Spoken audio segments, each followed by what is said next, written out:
Հետևաբար Գյումրիում ինտրիգը պահում է ոչ թե Մարտուն Գրիգորյանը, այլ պահում է Սերժ Սարգսյանը։ Սերժ Սարգսյանը կուզենա Գյումրիում քաղաքապետ կլինի Վարդան Ղուկասյանը։ Չի ուզենա, չի լինի։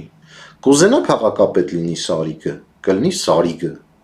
Չի ուզենա, չի լինի։ Նու այնտեղ ձայնագողության ֆակտոր կա, Արգիշտին դա անվանում է անասնագողություն։ Միգուցե մինչև ապրիլի 16-ը իրենց անհրաժեշտ 3 ձայնը ԿՊ-ն կարողանա գողանա։ Ես առաջ ընկնելով ասում եմ, որ ոչ մեկի վրա չեմ կասկածում ավականիների, բայց դառը փորձը Երևանյան, օրինակ Երևանցիներից լավ տղեկ եք, այնտեղ էլ գողցավ, Լեննական էլ կարող է գողնա, գողնավորն է, ճնշումներով տանի, վերջի վերջո իդեալական մաքրությամբ քաղաքական գործիչներ չկան, էլ նույնիսկ եթե լինեն, էլի կտանի։